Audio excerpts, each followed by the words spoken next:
شوہر پردیس میں کام کرتا تھا اور رمضان میں بھی چھٹی نہیں آتا تھا کہ اوور ٹائم لگا کر پیسے کما رہا ہوں۔ میں بچوں کے ساتھ اکیلی روزے رکھتی، وہ ہمیشہ ہماری خاطر پردیس کی سختیاں برداشت کرنے کی قسمیں کھاتا تھا اور ہر ماہ خرچہ بھی گن گن کر بھیجتا تھا۔ ایک دن ایک عورت میرے گھر آئی اور بولی کہ میں تمہارے شوہر کی دوسری بیوی ہوں اور اس نے مجھے گھر سے نکال دیا ہے۔ اس کی گود میں ایک چھوٹا سا بچہ بھی تھا۔ مجھے اس کی باتوں پر ہرگز یقین نہ آیا اور میں نے اسے جھوٹا سمجھ کر دھتکارنا چاہا، مگر پھر اس نے اپنے بیگ سے ایک ایسی چیز نکالی جسے دیکھ کر میرے ہوش اڑ گئے، کیونکہ رمضان المبارک کا انتہائی مقدس، محترم اور بابرکت مہینہ اپنی تمام تر روحانی تجلیوں، نورانی برکتوں اور آسمانی رحمتوں کے ساتھ اس کائنات پر سایہ فگن ہو چکا تھا، اور فضا میں ایک عجیب سی پاکیزگی اور روحانی سکون رچا بسا تھا۔ سورج کی تپش اپنے جوبن پر تھی اور آسمان سے گویا آگ اور ابلتا ہوا سیسا برس رہا تھا، جس کی وجہ سے روزے داروں کے چہرے پیاس اور تپش کی شدت سے مرجھا رہے تھے، مگر ان کے دلوں میں ایمان کی وہ حرارت اور ٹھنڈک موجود تھی جو انہیں اس کڑی سخت اور صبر آزمائش میں بھی ثابت قدم رکھے ہوئے تھی۔ ہر طرف اللہ کی رحمتوں کا نزول ہو رہا تھا اور مساجد سے تلاوت قرآن پاک کی روح پرور صدائیں بلند ہو کر ماحول کو معطر کر رہی تھیں۔ شہر کی گہما گہمی اور شور و غل سے دور واقع ایک انتہائی پرانے خستہ حال اور کچی اینٹوں سے بنے ہوئے مکان میں سلمیٰ اپنے دو چھوٹے اور معصوم بچوں کے ساتھ اپنی زندگی کے کٹھن اور صبر آزما دن پورے کر رہی تھی۔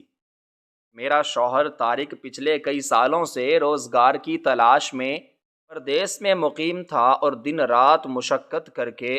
ہمارے لیے روزی روٹی کا بندوبست کرتا تھا۔ پردیس کی وہ سخت، بے رحم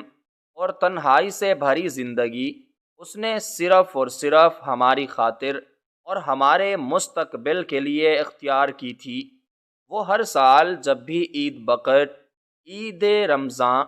مبارک اور خوشیوں بھرا موقع آتا تو میں اپنے معصوم بچوں کے ساتھ اس کی راہ تکتی رہتی کہ شاید اس بار وہ اپنے کام سے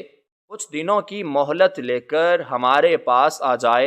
اور ہم بھی ایک مکمل اور خوشحال خاندان کی طرح یہ تمام خوشیاں منا سکیں۔ میرے بچے دروازے پر نظریں جمائے رہتے کہ ان کا باپ ان کے لیے نئے ملبوسات اور کھلونے لے کر آئے گا، مگر ہر بار اس کا ایک ہی جواب ہوتا تھا کہ میں یہاں پردیس کی تپتی ہوئی ریت اور کڑکتی دھوپ میں زاہد مشقت کر کے مزید پیسے کما رہا ہو تاکہ تم لوگوں کو کبھی کسی کے آگے ہاتھ نہ پھیلانے پڑیں اور بچوں کی تعلیم اور ان کی پرورش میں کوئی کمی نہ رہ جائے۔ وہ مجھے دور دراز سے اپنی آواز کے ذریعے بتاتا تھا کہ وہ کس قدر کٹھن اور غریب الوطنی کے حالات میں رہ رہا ہے اور کیسے وہ اپنا پیٹ کاٹ کر اپنی نیندیں قربان کر کے میرے اور بچوں کے لیے پیسے بچاتا ہے۔ اس کی ان باتوں، اس کے ان دلاسوں اور اس کی اس بے لوث محنت پر مجھے بے پناہ فخر اور غرور محسوس ہوتا تھا، اور میں محلے کی دوسری عورتوں اور اپنے رشتہ داروں کے سامنے ہمیشہ اپنے شوہر کی اس عظیم قربانی، اس کی محبت اور اس کی وفاداری کی قسمیں کھاتی تھی۔ طارق ہر ماہ مجھے گھر کا خرچہ بھیجتا تھا، مگر وہ رقم اتنی نپی تلی، انتہائی محدود اور گن گن کر بھیجی گئی ہوتی تھی کہ اس سے بمشکل ہمارے مہینے بھر کے راشن، کچن کے اخراجات اور بچوں کے مدرسے کی فیسوں کا گزارا ہوتا تھا۔ مجھے اکثر اپنی تمام تر ذاتی ضرورتوں اور خواہشات کا گلا گھونٹنا پڑتا تھا، اور میں راتوں کو جاگ جاگ کر محلے کے لوگوں کے کپڑے سلائی کرتی تھی تاکہ کچھ اضافی رقم کما سکوں اور اپنے اس محنتی شوہر پر مزید کوئی معاشی بوجھ نہ ڈالوں۔ سلائی مشین چلاتے چلاتے میری انگلیوں میں سوئیاں چبھ جاتیں اور میری آنکھوں کی بینائی کمزور ہونے لگی تھی، مگر میں نے کبھی حرف شکایت زبان پر نہیں لایا۔ میں خود کو اس کائنات کی ایک انتہائی خوش نصیب، باوقار اور صابر عورت سمجھتی تھی، جس کا شوہر اس سے اتنی والہانہ محبت کرتا ہے کہ وہ اس کی اور بچوں کی خاطر پردیس کی بھٹی میں جل رہا ہے اور اپنا خون پسینہ ایک کر رہا ہے۔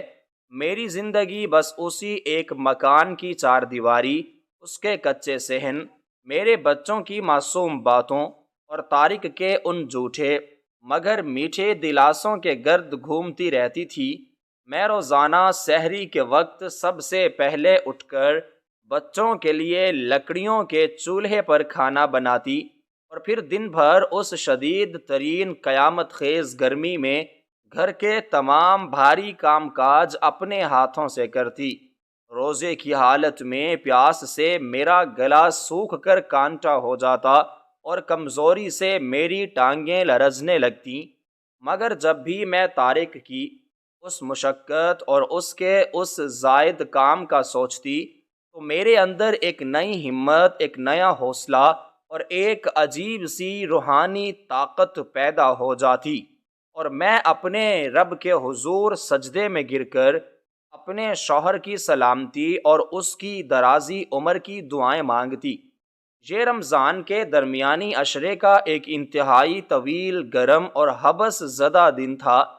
دوپہر ڈھل چکی تھی، عصر کا وقت قریب آ رہا تھا۔ میں اپنے چھوٹے سے اور دھوئیں سے بھرے ہوئے باورچی خانے میں افطاری کی روایتی تیاریوں میں مصروف تھی، اور میرے دونوں معصوم بچے پاس ہی کچے صحن میں مٹی سے کھیل رہے تھے۔ گرمی اور حبس کی شدت سے میرا برا حال تھا، اور میرے زرد پڑتے ہوئے چہرے پر پسینے کی موٹی موٹی بوندیں چمک رہی تھیں۔ اچانک گھر کے بیرونی اور پرانے لکڑی کے دروازے پر کسی نے انتہائی کمزور اور ہچکچاہٹ بھری دستک دی۔ اس وقت عام طور پر محلے میں مکمل سناٹا اور ویرانی ہوتی تھی، اور کڑی دھوپ کی وجہ سے کوئی کسی کے گھر کا رخ نہیں کرتا تھا۔ میں نے اپنے پسینے سے بھیگے ہوئے دوپٹے سے اپنا چہرہ صاف کیا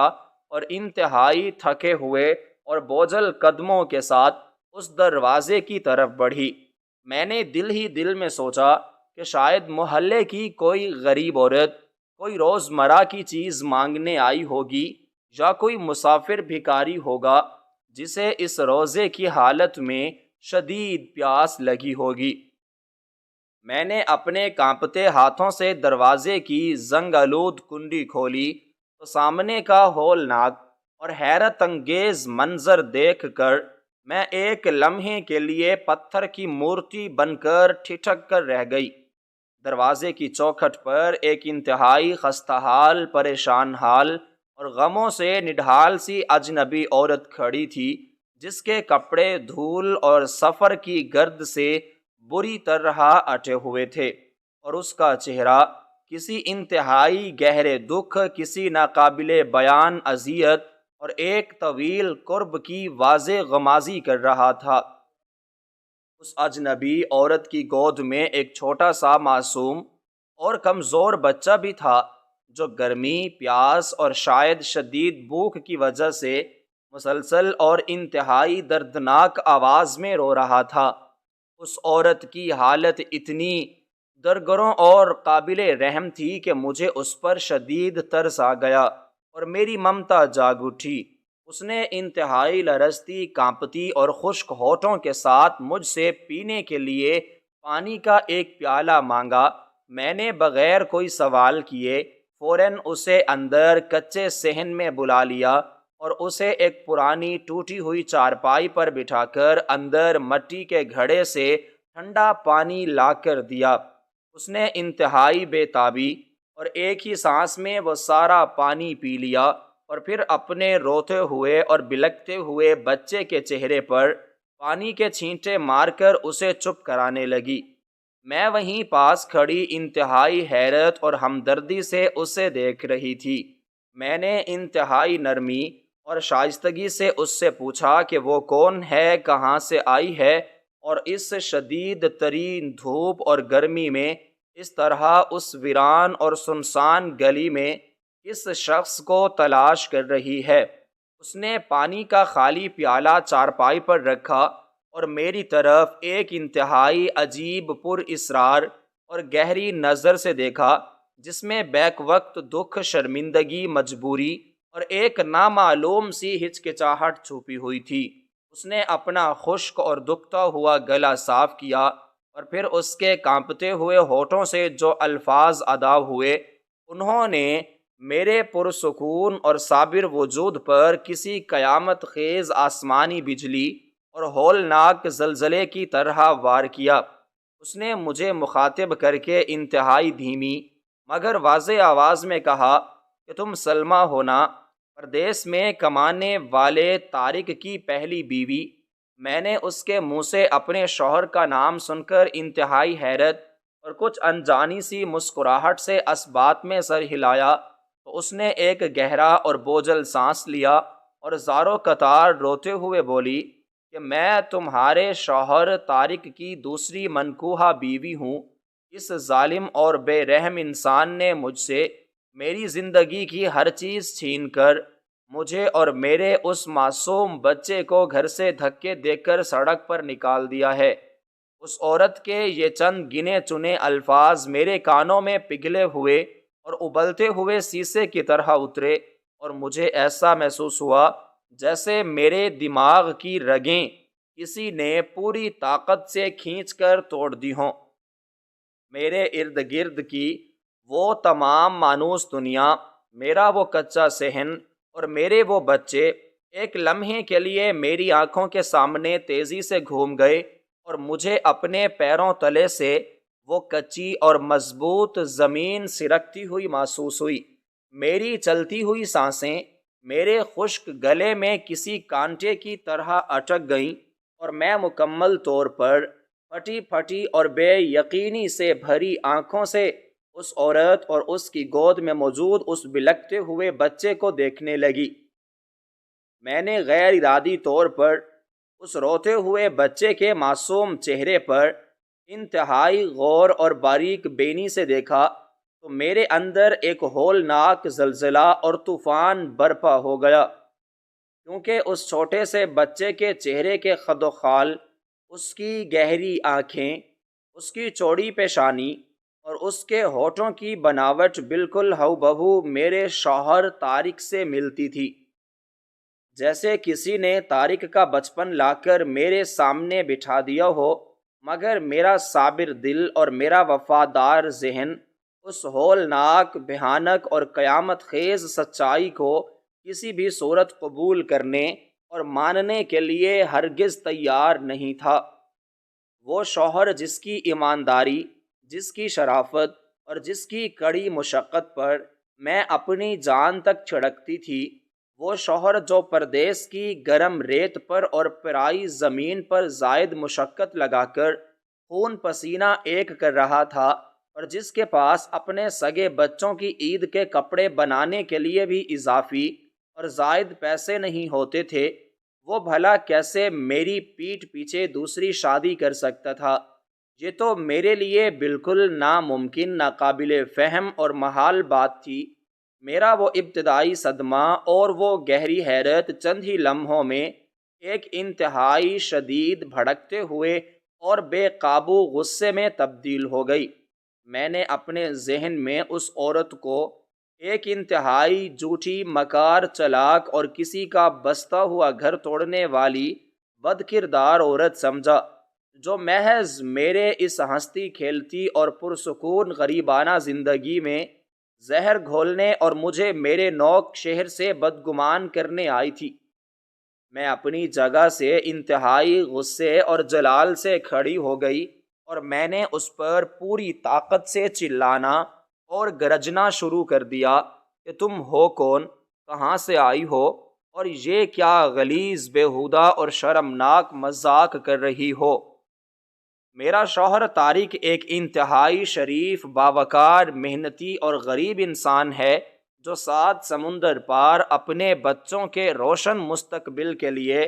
دن رات ایک کر رہا ہے اور اپنا پیٹ کاٹ کر ہمیں پیسے بھیجتا ہے، اس کے پاس تو اتنے پیسے اور اتنی فرصت بھی نہیں ہوتی کہ وہ سال میں ایک بار چند دنوں کی چھٹی لے کر ہم سے ملنے اور اپنے بچوں کو گلے لگانے آ سکے، اور تم انتہائی ڈٹھائی سے کہہ رہی ہو کہ تم اس کی دوسری بیوی ہو۔ تم ضرور کوئی پیشہ ور فراڈن اور لالچی بھکارن ہو جو چند پیسوں کے غلیظ لالچ میں میرے شریف اور غیر حاضر شوہر پر اتنا گھناؤنا اور شرمناک الزام لگا رہی ہو، یا پھر محلے کے کسی حاسد دشمن نے تمہیں میرے اس پرسکون گھر کا سکون برباد کرنے اور مجھ میں شک کا بیج بونے کے لیے بھیجا ہے۔ میں تمہاری ان جھوٹی من گھڑت اور بے بنیاد کہانیوں پر ہرگز یقین کرنے والی نہیں ہوں۔ میرا شوہر ایک فرشتہ ہے اور تم ایک جھوٹی عورت ہو۔ تم اسی وقت میرے گھر کے دروازے سے باہر نکل جاؤ، ورنہ میں پورے محلے والوں کو اکٹھا کر کے تمہیں سرے بازار رسوا کر دوں گی اور پولیس کے حوالے کر دوں گی۔ میرا غصہ مکمل طور پر بے قابو ہو رہا تھا اور میں مسلسل اسے گالیاں، طعنے اور دھمکیاں دے رہی تھی، مگر وہ عورت میرے اس بے پناہ غصے، میری ان گالیوں اور میری ان کڑوی باتوں کا کوئی تلخ جواب دینے یا مجھ سے جھگڑا کرنے کی بجائے وہیں چارپائی پر بیٹھے بیٹھے زاروں قطار رونا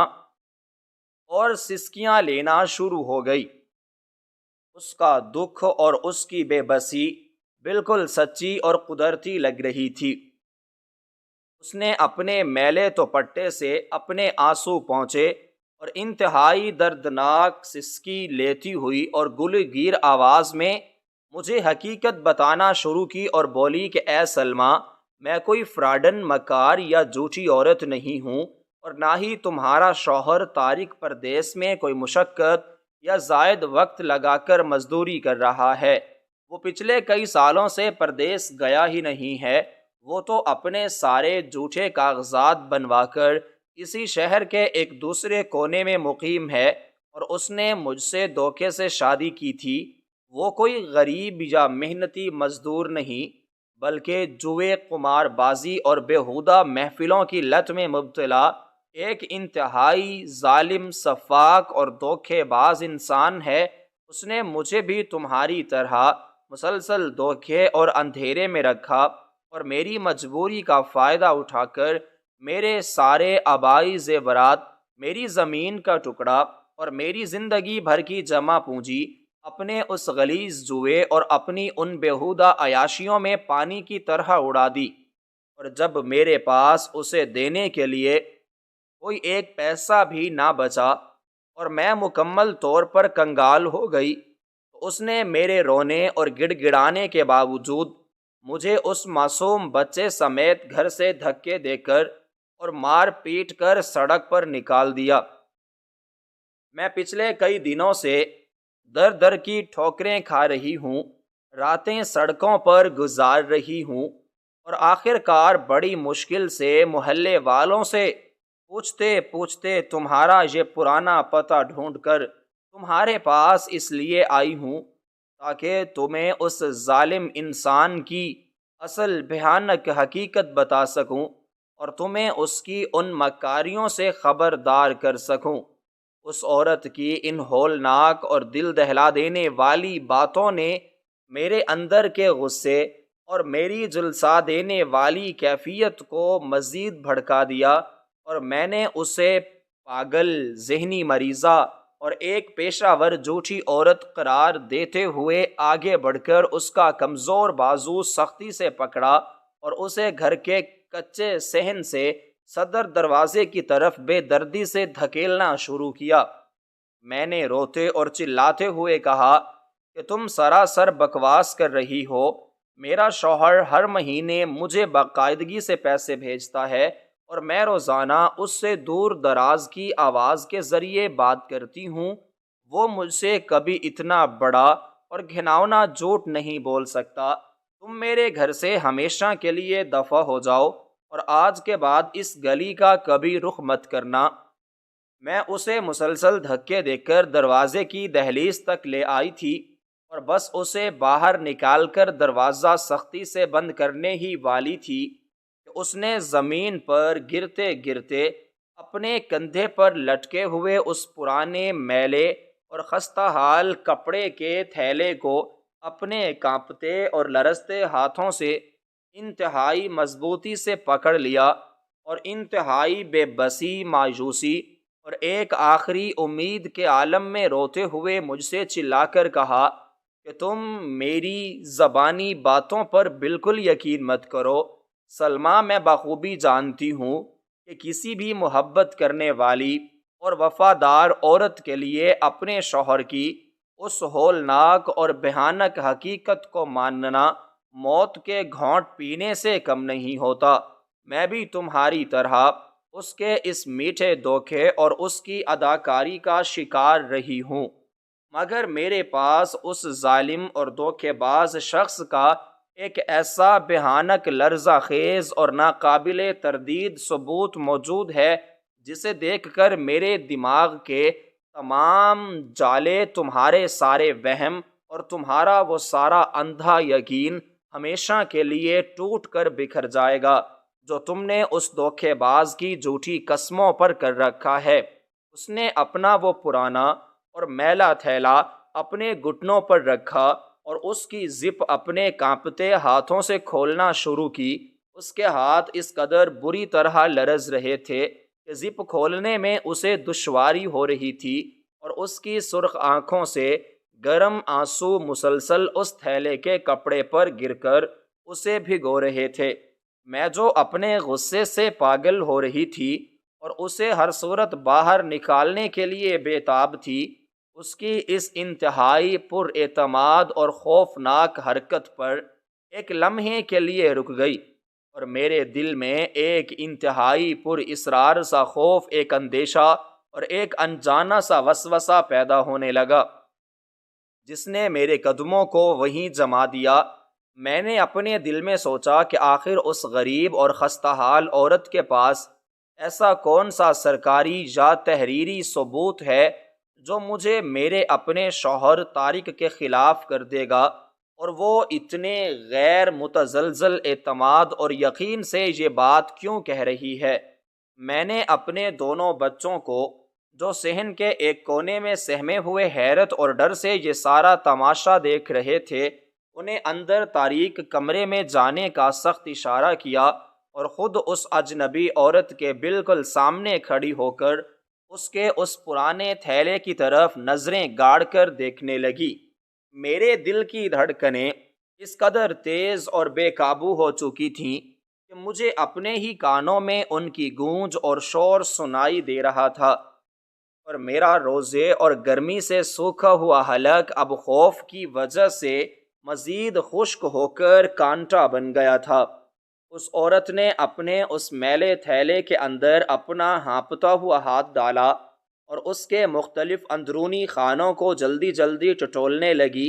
کچھ لمحوں کی اس انتہائی اذیت ناک، ہولناک اور قیامت خیز خاموشی کے بعد اس نے اپنے اس پرانے تھیلے کے بالکل نچلے اور پوشیدہ حصے سے ایک مڑا تڑا بوسیدہ اور پرانا سا لفافہ باہر نکالا اور اسے اپنے دانتوں کی مدد سے کھول کر اس میں سے ایک انتہائی اہم قانونی اور سرکاری نوعیت کی چیز نکال کر اپنے کانپتے اور لرزتے ہوئے ہاتھوں سے میری طرف بڑھا دی۔ میں نے پہلے اس عورت کی روتی ہوئی، سوجی ہوئی آنکھوں کی طرف ایک سوالیہ نظر سے دیکھا اور پھر اپنے انتہائی لرزتے، کانپتے اور سرد پڑتے ہوئے ہاتھوں سے اس کے ہاتھ سے وہ طے کی ہوئی چیز مضبوطی سے پکڑ لی، اور جیسے ہی میں نے اس کاغذ کی تہوں کو کھولا اور میری نظر اس چیز پر پڑی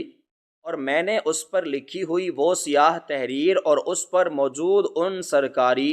اور قانونی مہروں کو انتہائی بغور اور دھیان سے دیکھا، تو میرے قدموں تلے سے وہ کچی اور مضبوط زمین ایک انتہائی ہولناک اور قیامت خیز جھٹکے کے ساتھ ہمیشہ کے لیے کھسک گئی۔ میرے دماغ میں ہزاروں بجلیاں ایک ساتھ گونج گئیں اور میرے کانوں میں ایک ایسا سیں سیں کا شور اور طوفان اٹھا جس نے مجھے ایک ہی لمحے میں مکمل طور پر بہرا اور سن کر دیا۔ میری آنکھیں شدید حیرت، گہرے صدمے اور ایک ایسی ناقابل یقین اور بھیانک دہشت سے پوری طرح پھٹ گئی کہ مجھے اپنا چلتا ہوا سانس یکدم رکتا ہوا اور اپنا دھڑکتا ہوا دل اپنے ہی سینے کے اندر زوردار دھماکے سے پھٹتا ہوا محسوس ہونے لگا۔ میں اس دستاویز اور اس چیز کو لگاتار دیکھتی جا رہی تھی، اور میرا پورا وجود جو سردیوں کی برف کی طرح سن اور مکمل طور پر بے جان ہوتا جا رہا تھا،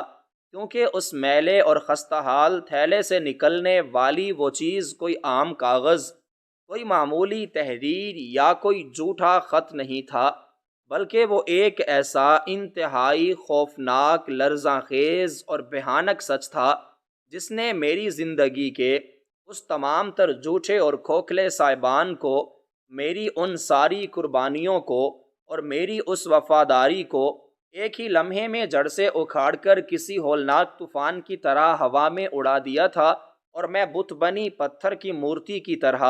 اس چیز کو اپنے کانپتے ہاتھوں میں سختی سے پکڑے اس پر موجود ان کالے الفاظ کو بار بار پڑھ رہی تھی، جو میرے اور میرے معصوم بچوں کے مستقبل کے لیے کسی موت کے پروانے اور کسی ابدی تباہی کے پیغام سے کم نہیں تھے۔ وہ کاغذ میرے اس کچے مگر میرے لیے جنت جیسے مکان کے فروخت کی قانونی دستاویز اور حتمی رجسٹری تھی، جس پر جلی حروف میں لکھا تھا کہ یہ مکان آج سے کسی اور کی ملکیت بن چکا ہے، اور اس پر فروخت کنندہ کی جگہ میرے اسی وفادار اور پردیس میں خون پسینہ ایک کرنے والے شوہر طارق کے واضح دستخط اور اس کے انگوٹھے کے سیاہ نشانات ثبت تھے، اور خریدار کے نام کی جگہ کسی ایسے اجنبی اور نامعلوم شخص کا نام درج تھا جسے میں نے اپنی پوری زندگی میں کبھی نہیں سنا تھا۔ اس سرکاری اور قانونی کاغذ کے ایک ایک حرف نے میری آنکھوں کی بینائی کو دھندلا کر دیا، اور میرے ذہن میں ایک ایسا قیامت خیز زلزلہ برپا کر دیا جس نے میری پچھلے کئی سالوں کی ان تمام قربانیوں، میری ان تمام راتوں کی جاگتی ہوئی محنت، میری اس کڑی بھوک اور اس اندھی وفاداری کو ایک ہی لمحے میں راکھ کے ڈھیر میں تبدیل کر دیا۔ میں نے اپنے کانپتے اور لرزتے ہوئے ہاتھوں سے اس کاغذ کو اپنے چہرے کے اور قریب کیا تاکہ میں اپنے ان دھوکہ کھاتی ہوئی آنکھوں کو یقین دلا سکوں کہ شاید مجھ سے پڑھنے میں کوئی ہولناک غلطی ہو رہی ہے، یا شاید یہ کسی اور مکان کے کاغذات ہیں، مگر نہیں۔ اس پر درج گلی کا نام، محلے کا نام اور مکان کا نمبر بالکل وہی تھا جس کے کچے صحن میں اس وقت کھڑی تھی، اور جس کی بوسیدہ دیواروں کو میں روزانہ اپنے ہاتھوں سے لپیٹی اور سنوارتی تھی۔ میرے قدموں کی طاقت مکمل طور پر جواب دے گئی، اور میں اسی کچے فرش پر اپنے گھٹنوں کے بل دھڑام سے گر پڑی۔ میرے ہاتھوں سے وہ موت کا پروانہ چھوٹ کر مٹی پر گر گیا، اور میری آنکھوں سے آنسوؤں کا ایک ایسا نہ رکنے والا اور طوفانی سیلاب ابل پڑا جس نے میرے زرد اور گرمی سے جھلسے ہوئے چہرے کو مکمل طور پر بھگو دیا۔ وہ اجنبی عورت جو کچھ دیر پہلے تک میرے غصے اور میری گالیوں کا نشانہ بن رہی تھی، وہ آگے بڑھی، اور اس نے اپنے کمزور اور تھکے ہوئے ہاتھوں سے مجھے سہارا دے کر زمین سے اٹھایا اور اسی ٹوٹی ہوئی چارپائی پر بٹھا دیا۔ اس کی اپنی آنکھوں میں بھی دکھ اور ہمدردی کے آنسو تیر رہے تھے، کیونکہ وہ میری اس ہولناک اذیت اور میرے اس قرب کو بخوبی سمجھ رہی تھی جس سے وہ خود کئی بار گزر چکی تھی۔ اس نے میرے کانپتے ہوئے کندھے پر اپنا ہاتھ رکھا اور انتہائی دردناک روندی ہوئی اور سسکتی ہوئی آواز میں اس بھیانک داستان کے بقیہ اور انتہائی تاریک اوراق کھولنا شروع کیے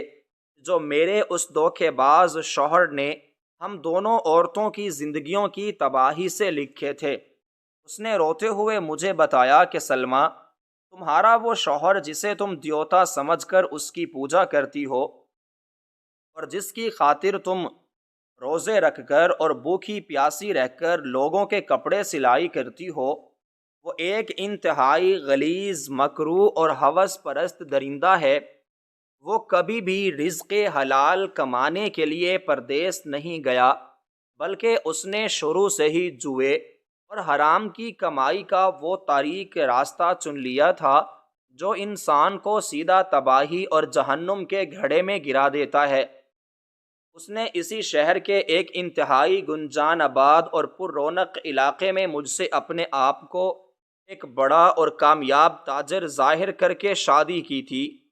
اور میں اس کی ان چکنی چپڑی باتوں اور اس کے اس جھوٹے لباس کے دھوکے میں آ گئی تھی۔ شادی کے کچھ عرصے تک تو وہ مجھ سے بہت محبت اور نرمی کا برتاؤ کرتا رہا، مگر جیسے ہی جوئے کی اس ہولناک لت نے اس کے دماغ کو مکمل طور پر اپنے قبضے میں لیا تو اس کا اصل اور بھیانک درندوں جیسا روپ میرے سامنے آنا شروع ہو گیا۔ وہ راتوں کو غائب رہتا اور جب واپس آتا تو اس کی آنکھیں سرخ ہوتی اور وہ مجھ پر بلا وجہ تشدد کرتا۔ اس نے جوا کھیلنے اور اپنی اس غلیظ لت کو پورا کرنے کے لیے سب سے پہلے میرے وہ تمام آبائی اور خاندانی زیورات بیچے جو میرے والدین نے مجھے میری شادی پر انتہائی محبت اور ارمانوں سے پہنائے تھے۔ جب وہ زیورات بک گئے اور جوئے کے اڈے کے مالکان کا قرض اس پر بڑھنے لگا تو اس نے میرے نام پر موجود میری وہ چھوٹی سی زمین اور وہ مکان بھی گروی رکھ کر بیچ دیا جو میرے مرحوم باپ کی واحد نشانی تھا۔ میں نے جب اس کے اس ظلم پر احتجاج کیا اور اسے روکنے کی کوشش کی تو اس نے مجھے اس قدر مارا پیٹا کہ میرے جسم پر آج بھی ان زخموں کے نیلے نشانات موجود ہیں، اور پھر جب اس کے پاس جوا کھیلنے اور ہارنے کے لیے میرا کچھ بھی باقی نہ بچا اور جوئے خانے کے غنڈوں نے اسے جان سے مارنے کی دھمکیاں دینا شروع کی، تو اس نے اپنی جان بچانے اور اپنا وہ بھاری قرض اتارنے کے لیے اپنے اس پرانے اور آبائی مکان کے کاغذات ان غنڈوں کے حوالے کر دیے جس مکان میں تم اور میرے یہ معصوم بچے آج پناہ لیے ہوئے ہیں۔ اس عورت نے روتے ہوئے مٹی پر گرے ہوئے اس کاغذ کو اٹھا کر میرے سامنے کیا اور انتہائی لرزتی ہوئی آواز میں کہا کہ سلمیٰ، یہ کاغذ محض ایک فروخت کی دستاویز نہیں ہے، بلکہ یہ تمہارے اور تمہارے بچوں کے سروں سے چھن جانے والے اس صاحبان کی موت کا حتمی اعلان ہے۔ میں نے خود طارق کو یہ کاغذات ان غنڈوں کے ہاتھ میں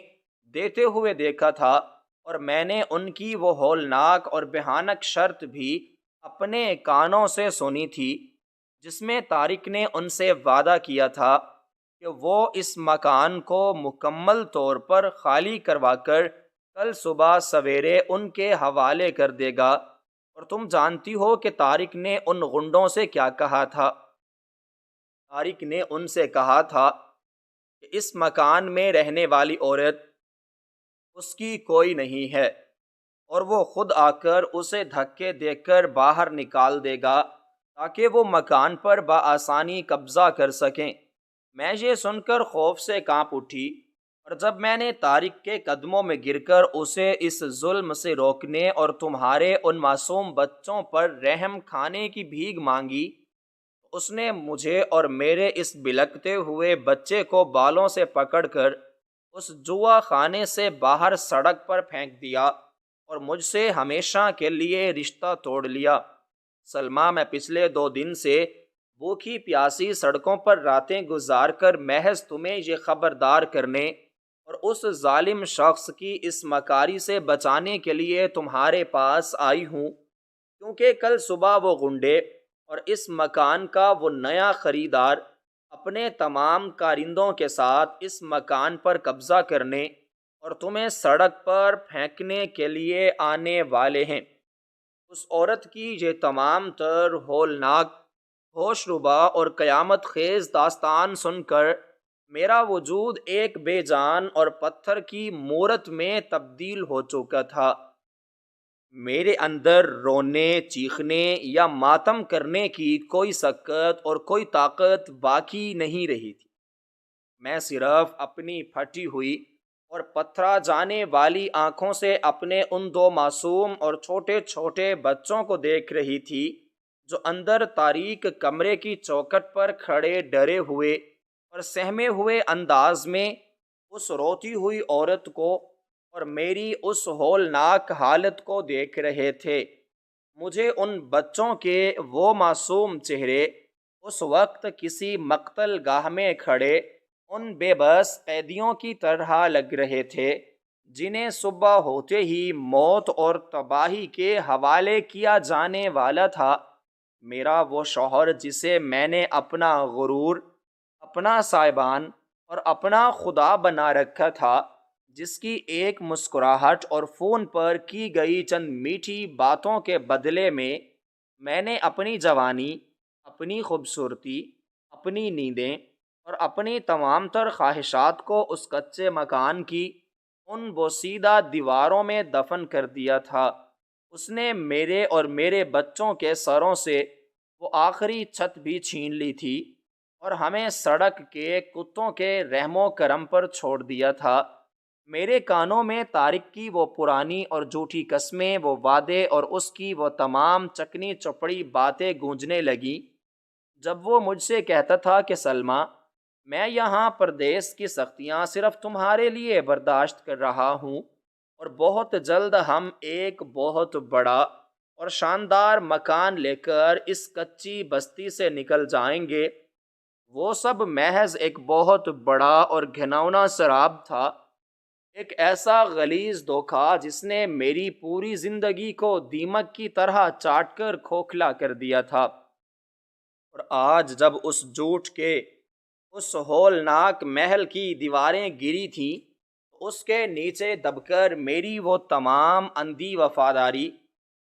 اور میری وہ سچی محبت ہمیشہ کے لیے دفن ہو گئی تھی۔ شام کے سائے انتہائی تیزی سے گہرے ہو رہے تھے اور سورج کی وہ تپش اور وہ کڑی دھوپ اب ڈھل چکی تھی، مگر میرے اندر ایک ایسی قیامت خیز اور کبھی نہ بجھنے والی آگ بھڑک اٹھی تھی جس نے میرے دل کے ہر گوشے کو جلا کر راکھ کر دیا تھا۔ محلے کی مساجد سے افطاری کے وقت کی وہ مبارک اور روح پر ور صدائیں اور اذانیں بلند ہونے لگیں جو روزے داروں کو ان کی عبادت کی قبولیت اور ان کے صبر کا میٹھا پھل ملنے کی نوید سناتی ہیں، مگر آج کی یہ افطاری میرے لیے کسی زہر کے پیالے اور کسی ابدی سوگ سے کم نہیں تھی۔ میں نے انتہائی بے بسی اور ٹوٹے ہوئے دل کے ساتھ اپنے کانپتے ہاتھوں سے اس مٹی کے گھڑے سے پانی کا ایک پیالہ بھرا اور اسے اس عورت کے سامنے کر دیا جس نے میرے منہ پر میری تباہی کی وہ سچائی اور ہولناک حقیقت بیان کی تھی۔ ہم دونوں عورتوں نے انتہائی خاموشی، دکھ اور اشک بار آنکھوں کے ساتھ اس سوکھی روٹی اور اس سادے پانی سے اپنا روزہ کھولا، مگر وہ پانی ہمارے حلق سے نیچے اترتے ہوئے ہمیں ابلتے ہوئے اور کھولتے ہوئے خون کی طرح محسوس ہو رہا تھا۔ ہمارے ارد گرد ایک انتہائی پر اسرار بھیانک اور موت جیسی خاموشی چھائی ہوئی تھی جس میں صرف اس چھوٹے بچے کے رونے کی اور میری ان اکھڑتی ہوئی سانسوں کی آوازیں شامل تھیں۔ میں نے فیصلہ کر لیا تھا کہ میں اب رونے دھونے یا ماتم کرنے کی بجائے ان حالات کا اور اس ظالم شوہر کا بھرپور اور آخری مقابلہ کروں گی جس نے میری ممتا اور میری وفاداری کو اپنے جوئے کی میز پر ہار دیا تھا۔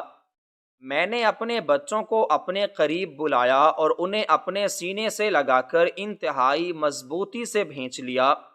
میرے آنسو ان کے معصوم اور زرد چہروں پر گر رہے تھے، مگر میرے دل میں اب ان کے لیے ایک ایسی چٹان جیسی مضبوطی اور ایک ایسا شیرنی جیسا حوصلہ بیدار ہو رہا تھا جو کسی بھی مصیبت کا مقابلہ کرنے کے لیے تیار تھی۔ میں نے اس عورت کی آنکھوں میں آنکھیں ڈال کر انتہائی پرسکون مگر گرجدار آواز میں کہا کہ اے میری مظلوم بہن، تم نے مجھ پر یہ احسان عظیم کیا ہے کہ مجھے اس دھوکے کی نیند سے بیدار کر دیا، ورنہ میں تو اسی کچے صحن میں اس ظالم کا انتظار کرتے کرتے اپنی اور اپنے بچوں کی زندگی برباد کر دیتی۔ آج ہم دونوں ایک ہی طرح کے دکھ، ایک ہی دھوکے اور ایک ہی مجرم کے ستائے ہوئے ہیں، مگر اب ہم مزید اس ظالم کی کٹ پتلیاں نہیں بنیں گی۔ یہ مکان بھلے بک چکا ہو مگر یہ ہماری عزت اور ہماری غیرت کا آخری ٹھکانہ ہے، اور جب تک میں زندہ ہوں میں کسی غنڈے یا کسی دھوکے باز کو اپنے بچوں کی طرف میلی آنکھ سے دیکھنے کی اجازت ہرگز نہیں دوں گی۔ رات کی تاریکی نے اس کچے مکان کو اور اس کی بوسیدہ دیواروں کو مکمل طور پر اپنی لپیٹ میں لے لیا تھا، اور ہم دونوں عورتیں اس ٹوٹی ہوئی چارپائی پر بیٹھی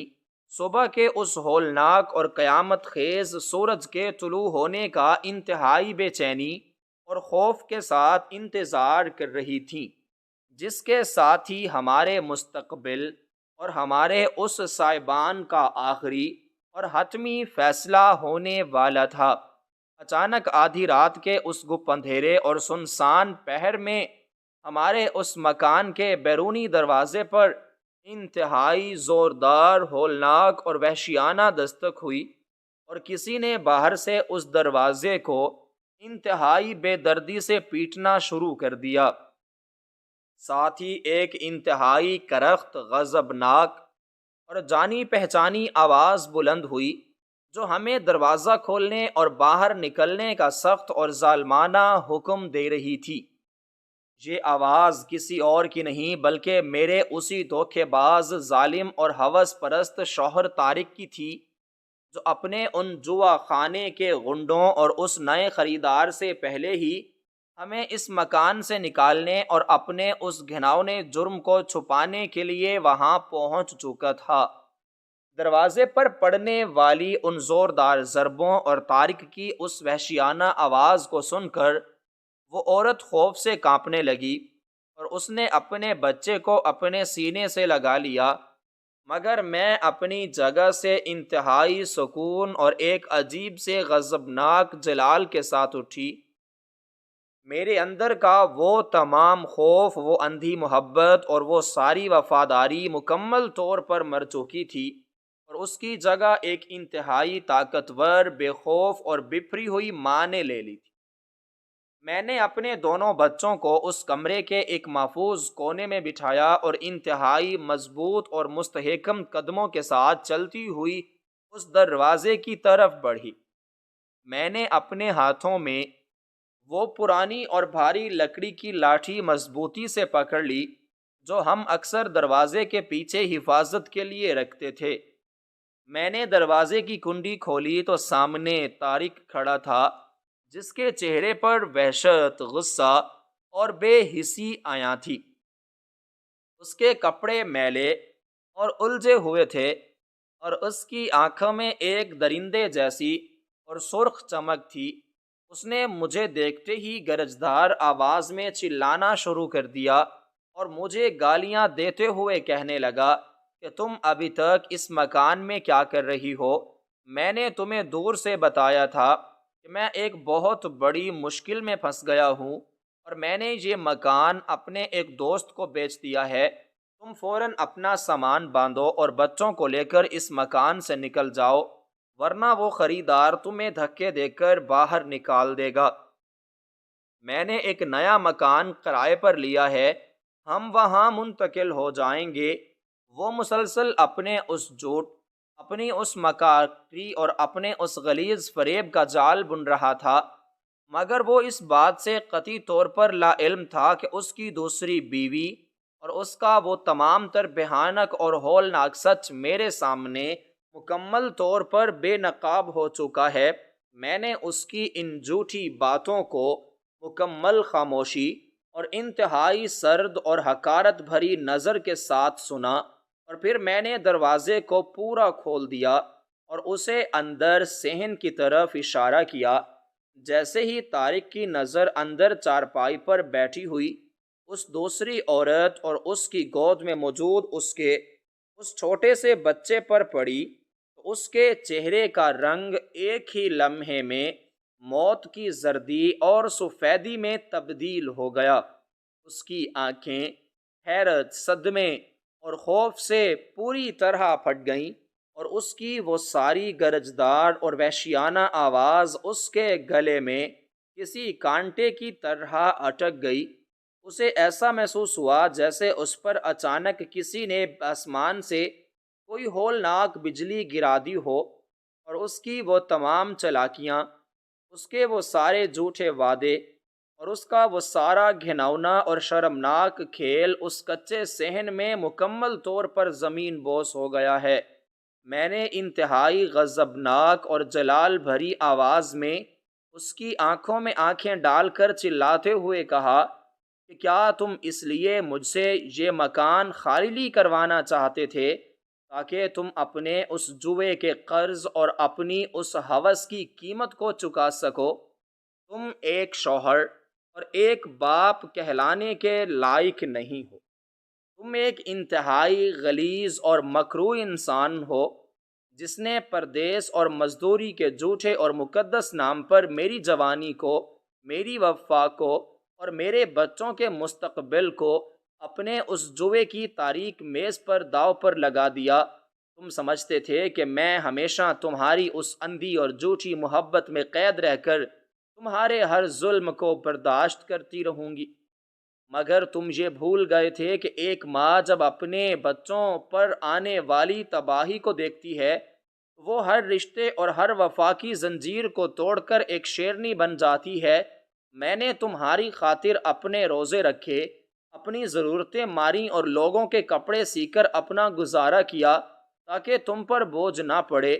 اور تم یہاں اسی شہر میں بیٹھ کر ایک دوسری معصوم عورت کی زندگی برباد کر رہے تھے اور اپنی ہوس کو پورا کر رہے تھے۔ آج کے بعد میرا اور تمہارا کوئی رشتہ نہیں ہے، اور تم اس مکان میں ایک لمحہ بھی مزید کھڑے رہنے کے حقدار نہیں ہو۔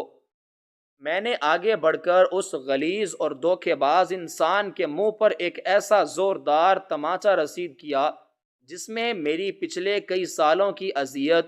میرا وہ سارا دکھ اور میری وہ تمام تباہ شدہ امیدیں شامل تھیں۔ اس تھپڑ کی شدت سے وہ لڑکھڑا کر پیچھے کی طرف گرا اور اس کا سر دروازے کی چوکھٹ سے ٹکرایا۔ وہ انتہائی بے بسی، شرمندگی اور ذلت کے عالم میں زمین پر گرا ہوا مجھے اور اس دوسری عورت کو دیکھ رہا تھا۔ اس کے پاس اپنے دفاع اور اپنی اس ہولناک خیانت کے حق میں کہنے کے لیے ایک بھی جھوٹا اور کھوکھلا لفظ باقی نہیں بچا تھا۔ اس نے اپنے کانپتے ہاتھ جوڑ کر اور انتہائی گڑ گڑاتے ہوئے مجھ سے معافی مانگنے کی اور اپنی جان بچانے کی ناکام کوشش کی، اور کہا کہ سلمیٰ، مجھے معاف کر دو، مجھ سے واقعی بہت بڑی غلطی ہو گئی ہے۔ جوئے کی لت نے مجھے اندھا کر دیا تھا اور میں اپنا سب کچھ ہار چکا ہوں۔ مجھے مجرم اور غنڈے تلاش کر رہے ہیں۔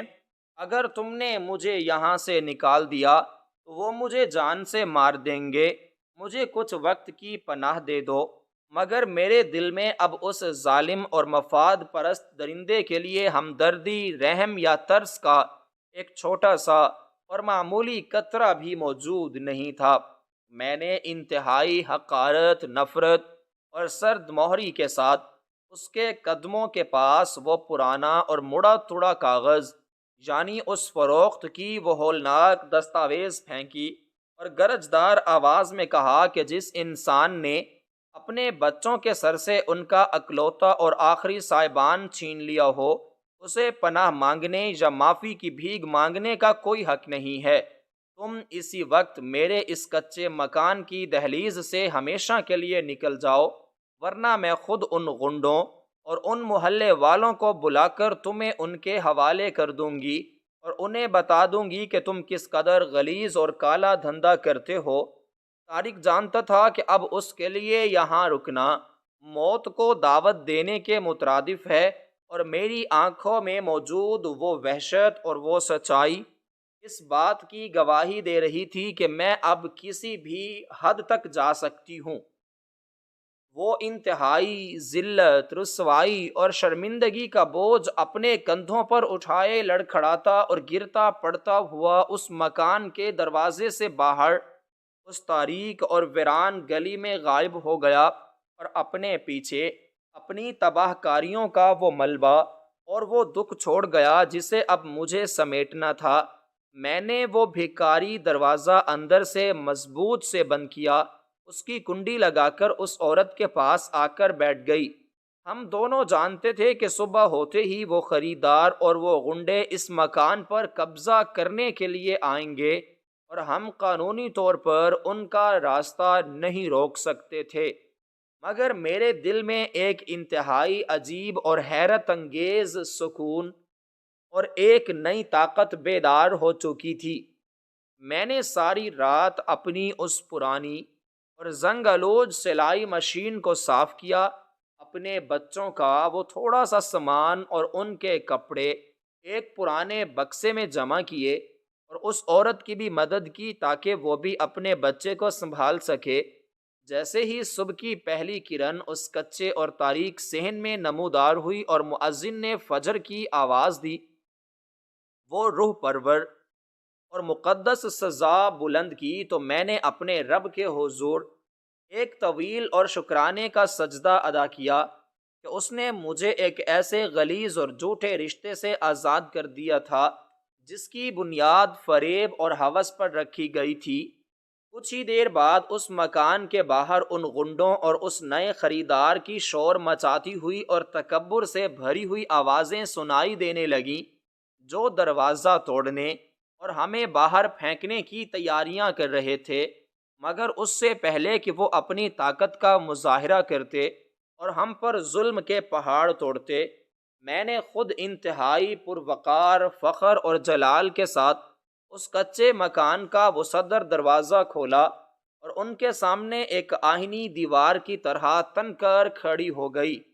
خریدار اور اس کے کارندے مجھے اس طرح مضبوط اور پر اعتماد کھڑا دیکھ کر ایک لمحے کے لیے حیران رہ گئے۔ میں نے انتہائی پرسکون اور دو ٹوک آواز میں ان سے مخاطب ہو کر کہا کہ تمہیں اس مکان کا دروازہ توڑنے یا ہم پر اپنی طاقت آزمانے کی کوئی ضرورت نہیں ہے۔ تم نے جس غلیظ انسان سے یہ مکان خریدا ہے وہ اپنی بیویوں اور اپنے بچوں کا سودا کر چکا ہے۔ ہم اس فروخت شدہ اور بکتے ہوئے سائبان کو چھوڑ کر خود جا رہے ہیں، کیونکہ جو دیواریں دھوکے اور فریب کی بنیاد پر کھڑی ہوں ان کے سائے میں بیٹھنا بھی ہم پر حرام ہے۔ میں نے اپنے ایک ہاتھ سے اپنے بچے کی انگلی مضبوطی سے تھامی، اور اپنے دوسرے ہاتھ میں وہ اپنی محنت اور مشقت کی علامت یعنی وہ پرانی سلائی مشین اٹھائی۔ اس دوسری عورت نے اپنے بچے کو سینے سے لگایا اور اپنا وہ پرانا تھیلا کندھے پر لٹکایا، اور ہم دونوں عورتیں انتہائی سر بلند کر کے ان غنڈوں اور اس جھوٹے مکان کی دہلیز کو پیچھے چھوڑتے ہوئے اس کھلی اور وسیع سڑک پر نکل آئیں، جہاں صبح کی ٹھنڈی اور روشن ہوا ہمارا استقبال کر رہی تھی۔ ہم نے اس بکتے ہوئے سائبان کی طرف مڑ کر ایک آخری اور حقارت بھری نظر ڈالی، اور پھر اپنے ایک نئے اور سچے سفر کی طرف قدم بڑھا دیے، جہاں ہمیں کسی کے جھوٹے اور کھوکھلے سہارے کی قطعی کوئی ضرورت نہیں تھی، اور جہاں ہم اپنی محنت